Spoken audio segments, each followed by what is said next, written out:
Hello and welcome you all to let's crack it with Abhishek Gupta. तो अब हम पढ़ रहे हैं एनसीईआरटी साइंस की। तो क्लास 6 से लेकर क्लास 12 तक की सीरीज चल रही है। इससे पहले कुछ वीडियोस आ चुकी हैं।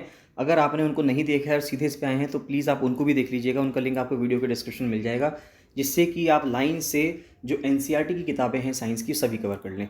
एनसीईआरटी किताब पढ़ना बहुत ज़्यादा इंपॉर्टेंट है किसी भी एग्ज़ाम की प्रिपरेशन के लिए, क्योंकि कोई भी एग्ज़ाम की जो फाउंडेशन तैयार होती है वो एनसीईआरटी की बुक्स ही बनाती हैं। एनसीईआरटी की बुक्स गवर्नमेंट रिटन होती हैं, गवर्नमेंट का प्रूफ होती हैं, इसलिए इनको पढ़ना बहुत ज़्यादा इंपॉर्टेंट है। गाइस बताना चाहूँगा कि अगर आपने let's crack it with Abhishek Gupta का यूट्यूब पर सब्सक्राइब नहीं किया है तो उसको जरूर सब्सक्राइब कर लीजिएगा। और let's crack it with Abhishek Gupta का फ्री टेलीग्राम चैनल है, इसको जरूर से जरूर ज्वाइन कर लेना। अगर आप चैनल को फॉलो करते हैं, यहाँ पे वीडियोस देखते हैं, तो फ्री टेलीग्राम चैनल जरूर से जरूर ज्वाइन करें। सारे अपडेट्स यहीं पे आते हैं। गाइस आज बताना चाहूँगा एफआरओ मेंस के लिए, आरओ एडवोकेट जनरल मेंस के लिए टेस्ट सीरीज चल रही है। एफआरओ का मेंस का जो पेपर है वो पोस्टपोन भी हो गया है, तो आप टेस्ट सीरीज ज्वाइन कर सकते हैं, जिससे कि आप अपनी परफॉर्मेंस को और निखार पाएँ।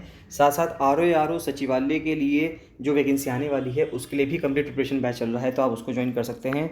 डेली प्रैक्टिस एमसीक्यूज़ आ रहे हैं और डेली करंट अफेयर्स आते हैं, आप उनको भी ज्वाइन कर सकते हैं। सभी को ज्वाइन करने के लिए आप 7665804421 पर कॉल या मैसेज कर सकते हैं। तो स्टार्ट करते हैं क्लास 6 एनसीईआरटी। काफ़ी चीज़ें हम पढ़ चुके हैं, तो इसलिए थोड़ा सा नीचे चलते हैं, जहाँ से हमने स्टार्ट करना है वहीं से चलते हैं। तो इससे पिछली वीडियो में हम कुछ टेरेस्ट्रियल जो हैबिटेट्स थे, यानी कि जो ज़मीन वाले आवास थे, उनकी चीज़ें हम पढ़ चुके हैं। आज हमें पढ़ना था जलीय आवासों को, कि जो जल में रहने वाले जीव हैं वो उनके जो आवास हैं वो कौन कौन से होते हैं, हैबिटेट कौन कौन से होते हैं। तो सबसे पहले आता है महासागर या समुद्र, ओशंस। तो कुछ जो सी एनिमल्स हैं जैसे कि डॉल्फिन हैं, वेल मछली हैं, उनकी गिल्स नहीं होती। हमने अभी ये पढ़ा था पिछली वीडियो में कि मछलियाँ जो सांस लेती हैं वो पानी में जो डिज़ोल्व्ड ऑक्सीजन होती है वो उनके गिल्स के द्वारा उसको वो सोखती हैं और वो ऑक्सीजन इस प्रकार से लेती हैं। लेकिन कुछ मछलियाँ ऐसी होती हैं जिनके गिल्स नहीं होते। तो जिनके गिल्स नहीं होते वो ऑक्सीजन किस हिसाब से लेती हैं, वो समुद्र के पानी की सतह पर आती हैं और उनकी बॉडी पर ऊपर एक होल होता है जहाँ से वो सांस लेती हैं और गैसों को छोड़ती हैं। तो they breathe in air through nostrils और ब्लो होल्स। तो ये जो मैं होल की बात कर रहा हूँ उनकी बॉडी पे, वो ब्लो होल कहा जाता है उसको, that are located on the upper part of their head. तो उनके सिर के अपर पार्ट पे वो ब्लो होल होता है जिससे डॉल्फिन हुई या वेल्स हुई वो सांस लेते हैं। आप लोगों ने देखा होगा, कभी आप लोगों ने डिस्कवरी चैनल या नेशनल ज्योग्राफिक ऐसा कोई चैनल देखा है तो वहाँ पे आपको देखने को मिलता है कि जो कुछ बड़ी मछलियाँ हैं वो समुद्र के सतह पर आती हैं और वहाँ से जब सांस लेती हैं तो जहाँ पे उनका ब्लो होल होता है वहाँ से बहुत तेज़ से ऊपर तक गैस निकलती है, कोई हवा निकलती है। This allows them to breathe in air when they swim near the surface of water. तो यानी कि वो हवा में सांस ले सकती हैं जिस टाइम पे वो सतह पर बह रही होती हैं, तैर रही होती हैं, उस टाइम पर वो सांस ले सकती हैं। They can stay in side the water for a long time without breathing. अब इंपॉर्टेंट चीज़ ये है कि उनको सांस लेने के लिए सतह पर आना ही पड़ता है, तो वो कई बहुत लंबे समय तक पानी के अंदर रह सकती हैं बिना सांस लिए। लेकिन जब उनकी बॉडी में ऑक्सीजन की कमी होती है और उनको सांस लेनी होती है, डॉल्फिन जैसी मछलियों को या वेल जैसी मछलियों को, तो उनको सतह पर आना ही होता है। They come out to the surface from time to time to breathe in air. तो धीरे धीरे वो कुछ कुछ समय बाद समय समय पे वो सरफेस पे आती रहती हैं जिससे कि वो सांस ले सकें। तो जिस तरह से एक जलीय आवास कुछ मछलियों के लिए, कुछ जानवरों के लिए ओशंस हैं, उसी प्रकार से पॉन्ड्स और लेक्स भी हो सकते हैं। तो टेरेस्ट्रियल प्लांट्स में अगर हम देखें तो रूट्स जो हैं वो बहुत ज़्यादा इंपॉर्टेंट रोल प्ले करती है एब्जॉर्प्शन के लिए न्यूट्रिएंट्स के, कि जो न्यूट्रिएंट्स हैं या पानी है मिट्टी से कैसे आएगा। एक जो पेड़ होता है, जो हम नॉर्मली पेड़ देखते हैं अपने आसपास, उसमें जो न्यूट्रिएंट्स आते हैं उस पेड़ के लिए या पानी आता है वो ज़मीन की सतह से आता है जहाँ पे उसकी रूट्स जा रही होती हैं। हाउएवर एक्वेटिक प्लांट्स में roots are much reduced in size and their main function is to hold the plant in place. अगर हम देखेंगे, अगर मैं आपको एक कंपैरिजन के रूप में बताएं, तो कंपैरिजन के रूप में अगर ये टेरेस्ट्रियल है यानी कि ज़मीन पे है, तो इसकी रूट्स पेड़ की काफ़ी गहराई तक जा रखी होगी, जिससे कि उस रूट के मदद से प्लांट को न्यूट्रिएंट भी मिल पाएंगे और कुछ पोषक तत्व भी मिल पाएंगे और कुछ पानी भी मिल पाएगा। लेकिन अगर यहीं हम पानी में बात करें तो पानी में ये रूट्स बहुत छोटी होंगी। ये रूट्स इसलिए छोटी हैं क्योंकि उस जगह पे पानी के अंदर जो जड़ों का काम था न्यूट्रिएंट्स लेने का और पानी लेने का, वो काम एक्वेटिक के अंदर नहीं रहा। यानी कि अगर कोई पौधे हमने देखते हैं, जो कुछ पौधे पानी की बॉडी के अंदर हो जाते हैं, यानी कि जैसे कि पॉन्ड्स में हो जाते हैं, लेक्स में हो जाते हैं, यानी तालाबों में हो जाते हैं, तो उनकी जड़ें ज़्यादा गहराई नहीं होती। उनकी जड़ों का काम सिर्फ इतना होता है कि वो पौधे को उसकी जगह पे बांध के रखे, पानी के बहाव के साथ पौधा ना बह जाए, वो रोकने के लिए जड़ों का काम होता है सिर्फ इतना। The stems of these plants are long. वहाँ पर पानी के अंदर जो पौधे होते हैं उनके जो तने होते हैं वो लंबे होते हैं। होलो होते हैं, खोखले होते हैं और हल्के होते हैं। The stems grow up to the surface of water while the leaves and flowers float on the surface of water. तो जो स्टेम है, जो तना है, वो नीचे तल से लेके ऊपर तक ग्रो हो जाता है। जो पत्तियां हैं, फूल हैं, वो सतह पर बहती रहती हैं पानी के। Some aquatic plants are submerged in water. कुछ एक्वेटिक प्लांट्स ऐसे हैं जो पानी के अंदर पूरी तरह से डूबे रहते हैं। All parts of such plants are under water. Some of these plants have narrow and thin ribbon like leaves. तो कुछ पौधे ऐसे होते हैं जिनकी कोई बहुत ही पतली और रिबन यानी कि बहुत ही पतली पतली पत्तियाँ होती हैं जो पानी के अंदर होते हैं। These can bend in the flowing water.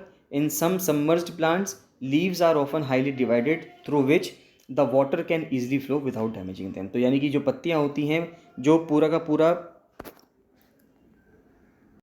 जो पौधा पूरा का पूरा पानी के अंदर होता है, उसमें पत्तियां भी थोड़ी दूर दूर होती हैं जिससे कि पानी उनके ऊपर से इजीली ट्रैवल हो सके और पानी के बहाव के साथ उनकी पत्तियों पर कोई भी असर ना हो। कंप्लीट नॉनसेंस एक करके किताब थी जो लिखी थी एडवर्ड लियर के द्वारा, बीच में आई थी। ये तो बहुत ज़्यादा इंपॉर्टेंट है, सवाल बन सकता है इसके ऊपर कि कंप्लीट नॉनसेंस किसने लिखी है। ये एडवर्ड लियर ने लिखी है। नेक्स्ट आता है when we inhale the air moves from outside to the inside of our body. Simple सी बात है, जब हम सांस लेते हैं तो ये सबको पता है, जब हम सांस लेते हैं तो हवा हमारे शरीर से बाहर से अंदर की ओर जाती है। When we breathe out, air जो है वो अंदर से बाहर की ओर जाती है, सबको पता है। Breathing is a part of a process called respiration. अब देखिए, ब्रीथिंग अलग है, रेस्पिरेशन अलग है। रेस्पिरेशन एक बड़ा प्रोसेस है, उसके अंदर, उस रेस्पिरेशन प्रोसेस के अंदर एक छोटा प्रोसेस है जिसको हम ब्रीथिंग बोलते हैं। यानी कि जो श्वास लेना है, वो श्वसन जो एक प्रक्रिया है, यानी कि जो रेस्पिरेशन जो एक प्रक्रिया है, उसका एक हिस्सा है। In respiration some of the oxygen of the air we breathe is used by the body. सिर्फ सांस लेना और सांस छोड़ना वो एक ब्रीथिंग प्रोसेस है, ब्रीथिंग एक्सरसाइज है। लेकिन जब वो सांस लेने पे जब हम ऑक्सीजन जो हमारी बॉडी के अंदर जाती है और उसका जो इस्तेमाल बॉडी करती है, उस इस्तेमाल को रेस्पिरेशन कहा जाता है। तो जब हम सांस लेते हैं तो हमारी बॉडी ने उसको सांस लिया तो रेस्पिरेशन हुआ, ब्रीथिंग हुआ। और ब्रीथिंग के बाद जब वो सांस ने, यानी कि जो ऑक्सीजन ने, बॉडी ने उस ऑक्सीजन को इस्तेमाल किया तो उसको हमने रेस्पिरेशन कहा। We breathe out carbon dioxide produced in this process. तो इस दौरान हमारी बॉडी जो ब्लड फ्लो होता रहता है तो उसमें सारी बॉडी पार्ट जो हैं वो कार्बन डाइऑक्साइड प्रोड्यूस करती हैं। तो जब हम सांस बाहर छोड़ते हैं तो वो कार्बन डाइऑक्साइड बाहर निकल जाती है। Respiration is necessary for all living organism. तो जितने भी लिविंग ऑर्गेनिजम्स हैं उन सब के लिए रेस्पिरेशन प्रोसेस बहुत ज़्यादा ज़रूरी है। It is through respiration that the body finally obtains energy from the food it takes. तो यानी कि जो भी हम खाना खाते हैं, रेस्पिरेशन ही वो क्रिया है, वो प्रक्रिया है जिसकी वजह से हमारी बॉडी को एनर्जी मिलती है। सांस लेते वक्त ऑक्सीजन उस खाने को मदद करती है तोड़ने में। जब वो खाना टूटता है, उसके पार्ट्स अलग अलग, ग्लूकोज होता है उसके अंदर, जितने भी न्यूट्रिएंट्स हैं वो बॉडी पार्ट्स में जाते हैं, बॉडी पार्ट्स को स्ट्रेंथ मिलती है। तो ये पूरा प्रोसेस जो होता है ये रेस्पिरेशन प्रोसेस के दौरान होता है। सम एनिमल्स में have different mechanism for the exchange of gases which is a part of the respiration process. अब देखिए, जो एक्सचेंज ऑफ गैसेज हैं, जिस तरह से हम अपनी नाक में जो दो नोस्ट्रिल्स होते हैं उनकी मदद से हम सांस लेते हैं और सांस छोड़ते हैं। मुंह से भी ले सकते हैं, लेकिन मुंह से सांस लेना हानिकारक बताया जाता है। अब वो क्यों बताया जाता है, उसका कारण बहुत अच्छा है, आप समझिए। अगर हम देखें तो किसी भी इंसान के नाक में या जानवरों के नाक के अंदर कुछ बाल होते हैं। उन बालों का काम क्या है? जो प्रकृति है, नेचर ने वहाँ पे बाल क्यों दिए हैं? वो इस वजह से दिए हैं क्योंकि जब हम सांस लेते हैं तो सांस के साथ साथ कुछ जो धूल के कण हैं वो भी हमारी बॉडी के अंदर जाते हैं। तो वो धूल के कणों में से जो धूल है वो हमारी सांस को, हमारे फेफड़ों को बहुत ज़्यादा नुकसान पहुंचा सकती है। तो उससे बचने के लिए वो नाक में जो बाल आते हैं वो इसलिए दिए गए हैं जिससे कि जो म्यूकस है और जो बाल हैं, जो बाहर से आने वाले गंदे या डस्ट पार्टिकल्स हैं, उनको वहीं पे रोक लेता है और वो अंदर बॉडी के अंदर जाने नहीं देता और ताज़ी हवा को अंदर जाने देता है। तो इस वजह से मुंह से नहीं लेने चाहिए सांस, क्योंकि मुंह में वो बाल नहीं होते, तो उसकी वजह से आपके अंदर जो डस्ट पार्टिकल्स हैं एयर के अंदर, सांस लेते वक्त वो भी अंदर चले जाएंगे। इसलिए मुंह से नहीं लेते, नाक से लेते हैं। तो अलग अलग जानवरों में कुछ अलग अलग तरीके होते हैं जिनसे वो जो श्वास की प्रक्रिया है, यानी कि ब्रीथिंग एक्सरसाइज है, वो कर सकते हैं। इंसानों को नाक दी हुई है, जानवरों को नाक दी हुई है, लेकिन कुछ अलग जानवर ऐसे हैं जिनके पास नोज़ नहीं है, वो कुछ और तरीका इस्तेमाल करते हैं। जैसे कि अर्थवर्म जो है, अगर हम केचुए की बात करें तो जो अर्थवर्म है वो अपनी स्किन से रेस्पिरेशन करता है या ब्रीथिंग करता है। वो अपनी स्किन की मदद से सांस लेता है और छोड़ता है। फिश गिल्स की मदद से करते हैं for using oxygen. The gills absorb oxygen from the air dissolve in water. तो जो गिल्स है वो ऑक्सीजन को एब्जॉर्ब करती हैं हवा से। जो पानी में हवा होती है वो उस हवा को अब्जॉर्ब कर लेता है गिल्स मछली का पानी के अंदर से। Exchange of gases in plants, plants में जो गैसेज का एक्सचेंज होता है वो पत्तियों के माध्यम से होता है। The leaves take in air through tiny pores in them and use the oxygen. तो अब लीव्स क्या करती हैं, पत्तियाँ क्या करती हैं कि जो पत्तियों के अंदर छोटे छोटे छेद होते हैं, टाइनी पोर्स होते हैं, या आगे भी हम इसको पढ़ेंगे, तो वो टाइनी पोर्स से वो सांस लेती हैं और वहीं से ऑक्सीजन का और कार्बन डाइऑक्साइड का आदान प्रदान होता है। They give out carbon dioxide to the air, तो बाहर वो कार्बन डाइऑक्साइड ही छोड़ते हैं। In sunlight plants use carbon dioxide to produce food and give out oxygen. तो सनलाइट के प्रेजेंस में जो प्लांट्स हैं वो कार्बन डाइऑक्साइड का इस्तेमाल करते हैं खाना बनाने के लिए और बाहर ऑक्सीजन छोड़ते हैं as a by product. The amount of oxygen released in the process of food preparation by plants is much more than the oxygen they use in respiration. अब देखिए, पौधे भी अपने आप को जीवित रखने के लिए, अपनी रेस्पिरेशन की प्रोसेस को चलाने के लिए वो भी ऑक्सीजन को ही इस्तेमाल करते हैं, ऑक्सीजन का ही इस्तेमाल करते हैं, यूज़ करते हैं। लेकिन अपनी रेस्पिरेशन के प्रोसेस के लिए जो वो ऑक्सीजन का इस्तेमाल करते हैं उसकी क्वांटिटी, उसकी मात्रा बहुत कम होती है एज़ कंपैरिजन टू कि जिस टाइम पे वो प्रकाश संश्लेषण करते हैं, यानी कि फोटोसिंथेसिस की प्रोसेस करते हैं, तो फोटोसिंथेसिस के प्रोसेस के दौरान जितनी वो ऑक्सीजन रिलीज़ करते हैं उसकी मात्रा बहुत ज़्यादा होती है। इसलिए वो नेट में अगर हम कहें तो जितना वो यूज़ कर रहे हैं उससे ज़्यादा क्योंकि रिलीज़ कर रहे हैं ऑक्सीजन को, तो हम ये कहेंगे कि जो पौधे हैं वो वातावरण के अंदर बहुत ज़्यादा मात्रा में ऑक्सीजन को छोड़ते हैं। तो respiration in plants take place day and night. अब देखिए, रेस्पिरेशन तो दिनों रात सब दिन होता है, सब टाइम होता है, लेकिन फोटोसिंथेसिस जो होता है वो सिर्फ और सिर्फ दिन के समय होता है जिस टाइम पे सूरज की रोशनी अवेलेबल रहती है। Changes in our surroundings that make us respond to them are called stimuli. अब ये भी इंपॉर्टेंट चीज़ है, यानी कि वो चेंजेस हमारे वातावरण में, हमारे आसपास सराउंडिंग्स में जो भी चेंजेस होते हैं और उस चेंज के लिए हम जो प्रक्रिया वहाँ पे करते हैं उसको हम स्टिमुलस कहते हैं, स्टिमुलाई कहते हैं। कुछ प्लांट्स होते हैं, बचपन में हम लोगों ने देखा होगा कि कुछ प्लांट्स होते हैं जिनको मिमोसा बोलते हैं, मिमोसा प्लांट्स होते हैं, उनको टच मी नॉट लीव्स कहा जाता है। यानी कि अगर आप उनको छूते थे तो वो जो पौधा था वो क्या होता था, अपनी पत्तियों को बंद कर लेता था, तो उसको टच मी नॉट प्लांट कहते हैं। क्लोजेज और fold when someone touches them, तो यानी कि जब आप उस प्लांट को छूते थे तो वो प्लांट की जो पत्तियां थी वो अपने आप को बंद कर लेती थी, तो ये और कुछ टाइम बाद, कुछ समय के बाद वो अपने आप पत्तियां खुल जाती हैं। तो ये जो पौधा है इसको हम क्या बोलते हैं, इसको हम मिमोसा बोलते हैं।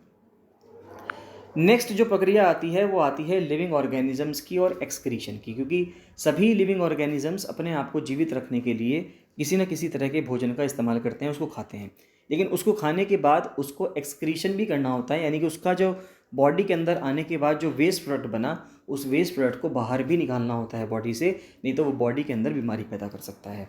तो ऑल ऑर्गेनिजम्स नीड फूड, तो सिंपल सी बात है, सभी ऑर्गेनिजम्स को खाने की ज़रूरत होती है। Not all the food that is eaten is completely use, लेकिन इंपॉर्टेंट बात यह है कि जो भी खाना हम खाया जाता है ऐसा नहीं है कि वो पूरी तरह से उपयोग हो गया है, उसमें कुछ चीज़ें ऐसी होती हैं, कुछ हिस्सा ऐसा होता है जो वेस्ट के रूप में बाहर निकलता है। The rest has to be removed from the body as waste, our body produces some waste in other life processes also. तो कुछ वेस्ट जो है हमारी बॉडी में से निकलता रहता है। The process of getting rid of waste by organisms is known as excretion. तो वो तरीका, वो प्रोसेस जिसकी वजह से जो वेस्ट है किसी भी ऑर्गेनिज्म की बॉडी से बाहर निकलता है, उस तरीके को, उस प्रोसेस को हम क्या कहते हैं, उसको हम एक्सक्रीशन कहते हैं। नेक्स्ट आता है motion and measurement of distances. तो नेक्स्ट चैप्टर जो है क्लास 6 के एनसीईआरटी का, वो आता है मोशन का और मेजरमेंट ऑफ डिस्टेंसेस, जिससे कि हम दूरियों को नाप सकते हैं। और मोशन, तो a cubit as the length from the elbow to the finger tips. अब देखिए, ये कुछ मेजरमेंट की यूनिट्स थी जो पुराने ज़माने में यूज़ हुआ करती थी, पहले यूज़ हुआ करती थी जब तक मीटर, सेंटीमीटर या मिलीमीटर जैसे कॉन्सेप्ट नहीं आए थे। तो क्यूबिट क्या है, क्यूबिट एक लेंथ है जो हमारी कोनी होती है, हाथ की एल्बो होती है, वहाँ से लेके जो फिंगर के टिप्स होती हैं। तो एंशियंट इजिप्ट में इसको इस्तेमाल किया जाता था, इसको क्यूबिट बोला जाता था। अब इसमें दिक्कत ये है कि हो सकता है किसी का हाथ छोटा हो और किसी का हाथ बड़ा हो, तो वहाँ पर इस क्यूबिट की जो लंबाई थी ये सब लोगों के लिए अलग अलग होगी, क्योंकि लोगों के जो हाथ हैं वो लंबे भी हो सकते हैं, कुछ के लंबे हाथ होते हैं, कुछ के छोटे हाथ होते हैं। तो इसकी कोई फिक्स्ड लेंथ नहीं थी, बस ये माना जाता था कि एल्बो से फिंगर तक आपकी जो कोनी होती है, कोनी से लेके आगे हथेली में जो उंगली है वहाँ तक जो लंबाई है उसको क्यूबिट कहा जाता है। तो इसको पूरी दुनिया में अलग अलग जगहों पर एक यूनिट ऑफ लेंथ भी माना गया, बहुत समय तक ये लंबाई की एक यूनिट के रूप में चलता रहा। People also use the foot as a unit of length in different parts of the world. तो फुट का भी इस्तेमाल करते रहे, पैरों से जो कदम एक चाल होती है उसका भी इस्तेमाल करा जाने लगा। The length of the foot used varied slightly from region to region. तो अलग अलग क्षेत्रों में अलग अलग फुट की लंबाई होती थी, कोई स्टैंडर्ड यूनिट नहीं थी कि 1 फुट इतना ही लंबा होता है। तो इस चीज़ की कोई गारंटी नहीं थी या फिक्स्ड यूनिट नहीं थी। People measured a yard of cloth by the distance between the end of the outstretched arm and their chin. तो अगर हम देखें तो अभी भी ऐसे ही होता है कि जैसे जो जिस टाइम पे पतंग का टाइम आता है, तो जिस टाइम पे पतंग का टाइम आता है और लोग मांझा लेने के लिए ख़रीदने जाते हैं, तो जो पहले मांझा मिला करता था जब लोग छोटे हुआ करते थे, जब हम लोग छोटे हुआ करते थे, तो उस टाइम पे वो किस तरह कैसे मिला करता था, तो वो एक उसको कोई सी स्केल से या किसी से नहीं नापा करते थे। वो क्या करते थे, जो चरखी में से मांझा निकाला करते थे वो अपने चिन से लेके एक पूरा हाथ खोलते थे और कहते थे कि ये एक मतलब जितने भी रुपए का, हम कहते थे कि 10 रुपये का 20 मिलेगा या जितना भी मांझा मिलता था तो वो इतना मिलेगा। तो वो जो आउटस्ट्रेच्ड आर्म था और अपने चिन से लेके आपकी जो फेस का चिन्ह होता है वहाँ से लेके जब आप एक हाथ खोलते हैं तो वहाँ पे जितना भी लेंथ बनती है उसको हम बोलते थे यार्ड। 1790 में फ्रांस में जब रिवॉल्यूशन हुआ, अगर जिन्होंने फ्रेंच रिवॉल्यूशन पढ़ा है, क्योंकि चैनल पे पढ़ाया हुआ भी है फ्रेंच रिवॉल्यूशन, तो जिन्होंने नहीं पढ़ा वो पढ़ सकते हैं।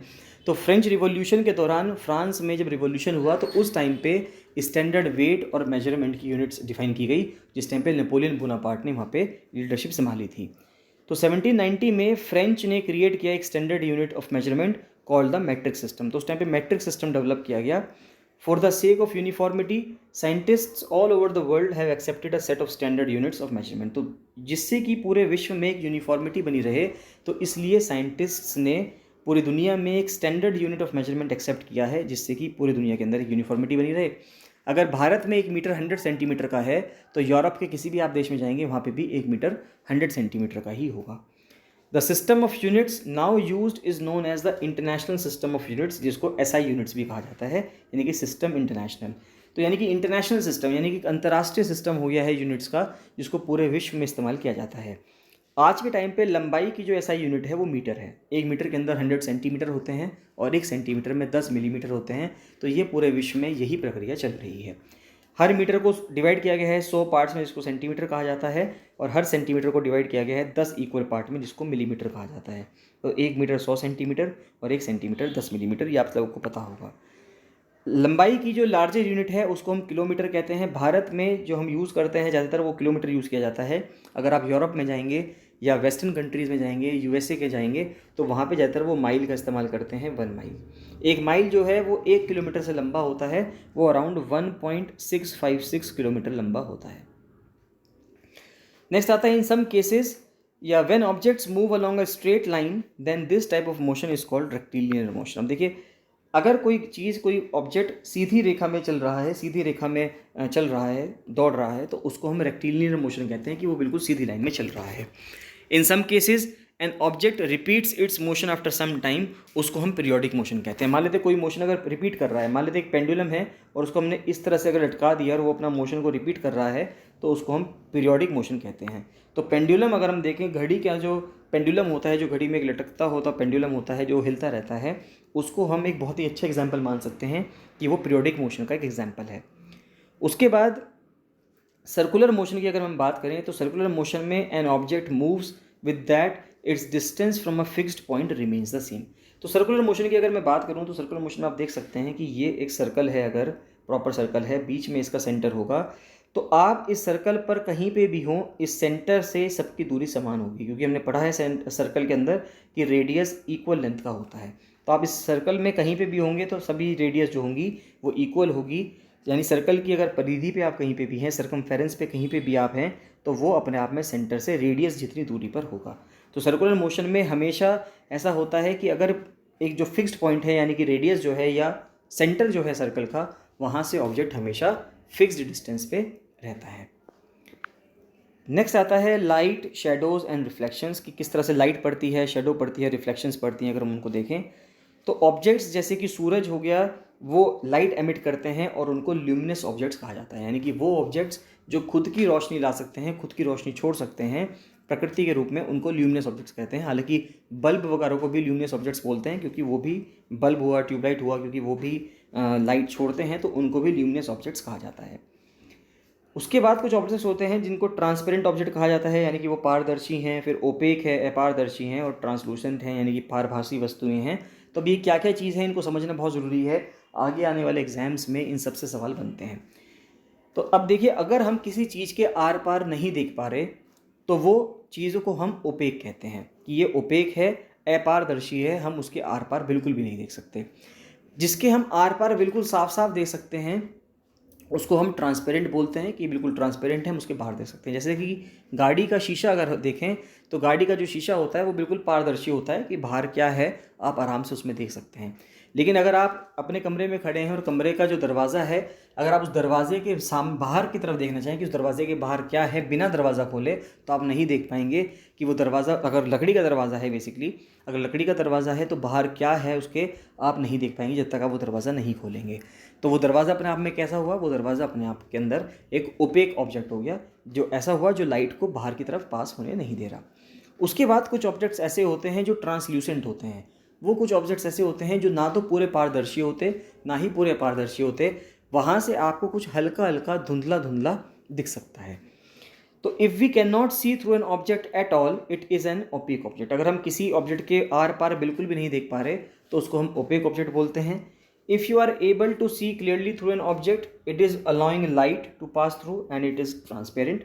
तो अगर आप किसी ऑब्जेक्ट में क्लियरली देख पा रहे हैं तो वो ट्रांसपेरेंट है।